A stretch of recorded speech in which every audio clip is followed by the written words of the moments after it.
E, como eu dizia, é uma alegria muito grande esse laço matrimonial de Thaís Medeiros, minha filha, Nassim Elcobroski. Só me resta pedir a Deus que continue esse trabalho que ele começou há tanto tempo e se conclui a cada dia. Porque vejo hoje a graça maior de levar uma filha no altar. E tem tantos pais que têm esta vontade, mas ainda não tiveram esta alegria. Então é importante que o jovem que está namorando, a jovem, possa ter esta consciência, porque é muito importante, é algo que Deus dá, é um presente, e não se joga presente fora. Ainda mais quando se trata algo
Em nome do Pai, e do Filho, e do Espírito Santo. Amém. A graça do nosso Senhor Jesus Cristo, o amor do Pai e a comunhão do Espírito Santo estejam convosco.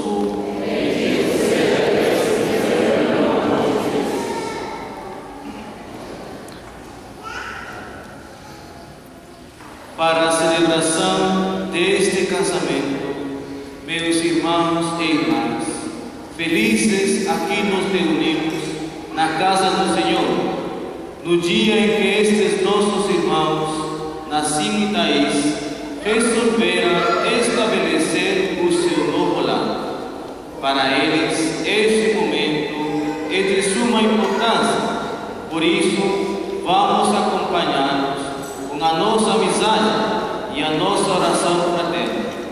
Unidos a eles, ouviremos atentamente a palavra que hoje Deus nos dirige e depois, juntamente com a Santa Igreja, por meio de Jesus Cristo, nosso Senhor, vamos pedir a Deus Pai que acolhe, abençoe e mantenha sempre unidos estes noivos, seus servos e os nossos irmãos.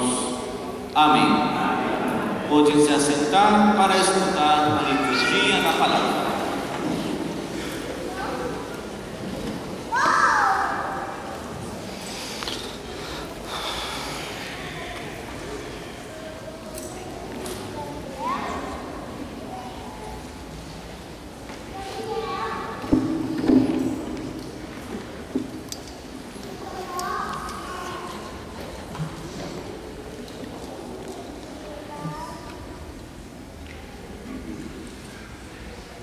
Irmãos, agora escutaremos uma leitura do livro que fala muito bem sobre o matrimônio. Justamente aqui fala de uma parte importante, que fala da oração, que devemos ter presente. Nós todos, os casais, também os filhos, é importante que se tenha oração. Por isso a importância dessa primeira leitura, já nessa celebração desse matrimônio, que é algo público, que Thaís, assim, vem aqui na frente de todos, de amigos e parentes, tornar público, né? Que estão se casando perante Deus também, receber essa bênção. E sempre vai ter que levar essa palavra na vida da oração, porque a oração é algo que nos concede a humildade. E no casamento é muito importante se ter o perdão um ao outro, como já tem se experimentado com o perdão. E é importante ter isso, esse perdão. E para se pedir perdão e também para se perdoar, é importante que se tenha oração, que a oração nos concede um coração capaz de perdoar o outro quando comete um erro e também capaz de pedir perdão, de suplicar e pedir perdão. O perdão é o alicerce também dentro desse matrimônio. Os filhos, o perdão a cada dia. Por isso convido a todos a escutarem, todos os casais, também os pais, os filhos, a estarem atentos nessa leitura que fala da importância da oração. E também que essa leitura possa estar presente a cada dia na vida matrimonial que Thaís assim possamos.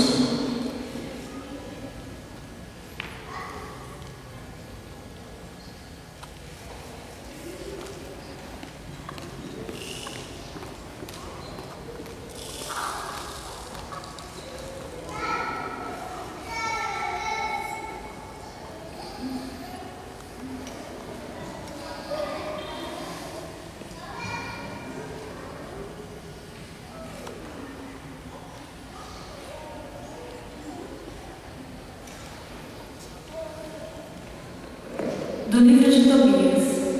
Entretanto, os pais tinham saído e fechado a porta do quarto. Então Tobias levantou-se do leito e disse a Sara: Levanta-te, minha irmã, oremos, e peçamos nosso Senhor que tenha compaixão de nós e nos salve. Ela levantou-se e começaram a orar e a pedir para obterem a salvação. Ele começou dizendo: Bendito sejas Tu, Deus de nossos pais, e bendito seja teu nome, por todos os séculos dos séculos. Bendigam-te os céus e tua criação inteira, em todos os séculos. Tu criastes Adão, e para ele criastes Eva, sua mulher, para ser seu sustentáculo e amparo, e para que de ambos derivasse a raça humana. Tu mesmo disseste: Não é bom que o homem fique só, façamos-lhes um auxiliar semelhante a ele. E agora não é por desejo impuro que tomo esta minha irmã, mas com reta intenção, digna de ter piedade de mim e dela, e conduzimos juntos à unidade alcançada. E disseram em coro: Amém, amém. Palavra do Senhor.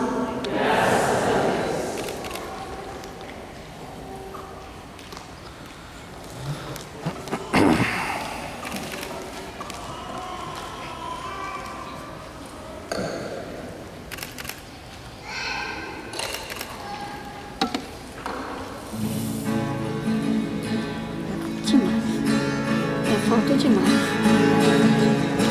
Se o Senhor não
Nessa carta que São Paulo escreve aos Efésios, ele veio falar um pouco de como deve ser o matrimônio.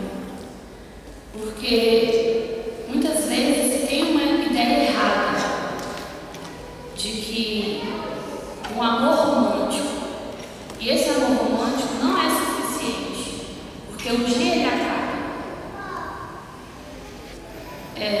Acima de tudo, deve-se haver um amor como Cristo teve amor à sua igreja. E esse amor é aquele amor de dar a vida pelo outro, de não entrar no casamento achando que o outro vai me fazer feliz, mas que eu quero que o outro seja feliz. E isso se dá quando se morre pelo outro. Quando a Thaís aceita a teimosia do Nancy, quando o Nancy aceita a teimosia da Thaís, e mesmo assim eles se amam.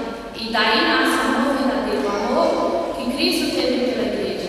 E uma família cristã, um casamento cristão, que pode mostrar para o mundo que o amor é verdadeiro, que o matrimônio não é uma instituição falida, que o matrimônio sim é a base da igreja, da comunidade cristã, da primeira igreja nasce dentro de uma família. Então que Deus possa iluminar a esse matrimônio que hoje se fundamenta na igreja, a todos os matrimônios, que possamos acima de tudo colocar Cristo à frente. Porque quando se anda sozinho, se anda por caminhos diferentes, mas quando se anda junto com Cristo no meio, Ele leva à frente. Ouçamos.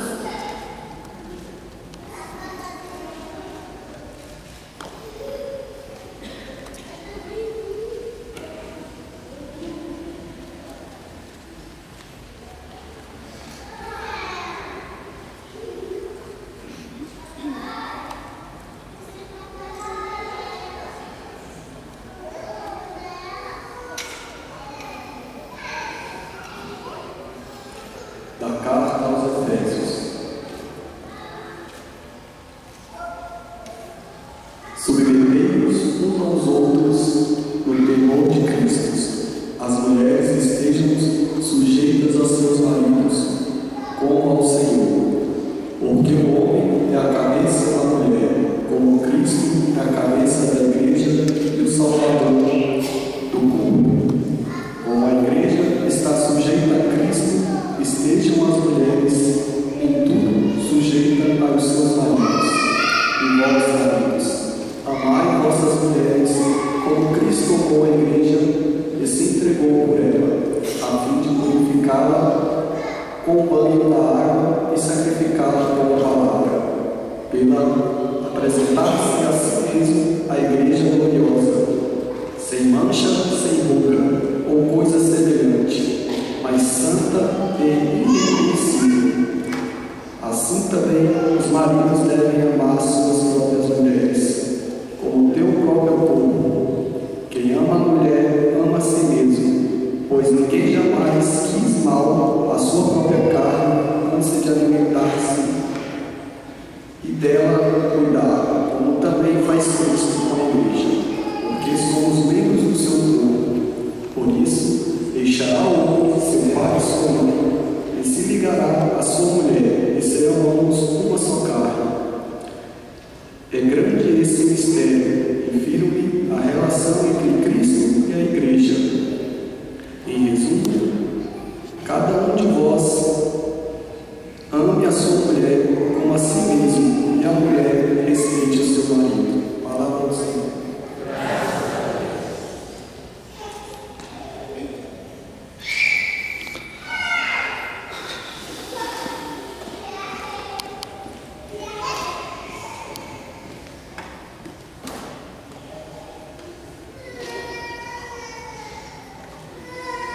Bem, irmãos, através desse projeto, hoje o Senhor vem convidar cada um de nós, hoje, a renovarmos o nosso matrimônio.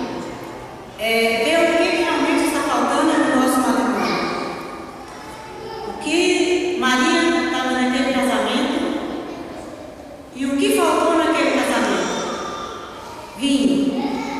E ela disse, com toda segurança, prossegue, fazei o que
Senhor esteja convosco.